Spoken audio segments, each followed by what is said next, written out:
राष्ट्रीय cadet corps यानी NCC के 10 कैडेटों का एक दल माउंट एवरेस्ट की चोटी को फतह कर दिल्ली लौट आया है। इसमें 5 छात्रा कैडेट और 5 छात्र कैडेट मौजूद रहे। जानते हैं कैसा रहा इनका अनुभव। ये मेरे लिए चढ़ाई नहीं थी, मेरे एक सपना था और मेरा जुनून था जो आज पूरा हो चुका है। मैं राजस्थान से हूँ तो मुझे डर था कि मैं क्लाइंब कर पाऊँगी कि नहीं, क्योंकि वेदर और वहाँ पे ठंड जो मैंने इतनी बर्फ़ कभी नहीं देखी थी। ट्रेनिंग में सियाचिन में देखी, बाकी कहीं नहीं।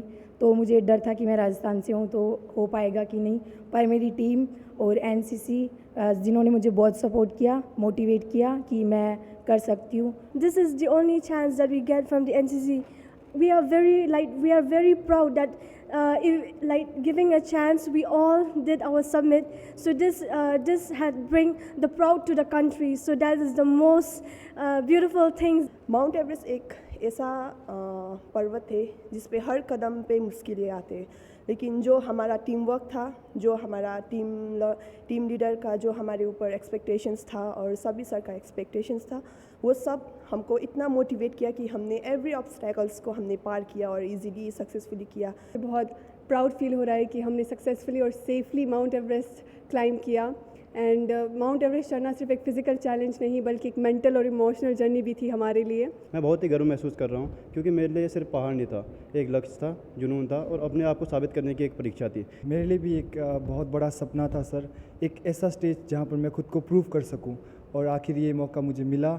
एनसीसी ने मुझे ये मौका दिया। आप पूरे दल के अंदर सबसे छोटी कम उम्र के 16 साल की उम्र में किया, कितना गर्व महसूस हो रहा है? मेरे लिए एक ये बहुत ही ज़्यादा प्राउड मोमेंट है सर कि मैं इतनी कम उम्र में माउंट एवरेस्ट चढ़ा, और मेरा इस सपने को पूरा करने का एक लक्ष्य भी था सर कि माउंट एवरेस्ट एक इतनी कठिन चढ़ाई है, उसके लिए हमने 7-8 महीने जो ट्रेनिंग ली सर, उसकी बदौलत हम ही चढ़ पाए सर। सबसे पहले तो मैं एनसीसी का धन्यवाद करना चाहता हूँ कि जिसकी वजह से हम आज माउंट एवरेस्ट की चोटी फतेह कर पाए हैं, क्योंकि एनसीसी ने ये मौका दिया और हमारा एक सपना पूरा हुआ। माउंट एवरेस्ट पे तिरंगा फहराना वो हमारे लिए बहुत ही गर्व की बात थी, और अपने देश, अपने स्टेट और अपने छोटे से गांव को रिप्रेजेंट करना, इस लक्ष्य पे पहुंचना, वो मेरे लिए बहुत ही गर्व का मोमेंट था। तो एनसीसी के ये कैडेट इस पर्वतारोहण यात्रा में शामिल होकर काफ़ी उत्साहित हैं। उत्साहित इसलिए भी हैं, करीब 20 लाख देश भर के कैडेटों में से केवल ये 10 ऐसे कैडेट हैं जिन्हें दुनिया की सबसे ऊंची चोटी यानी कि माउंट एवरेस्ट पर चढ़ने का मौका मिला। कैमरामैन आशीष शर्मा के साथ गिरीश निशाना, डीडी न्यूज़, दिल्ली।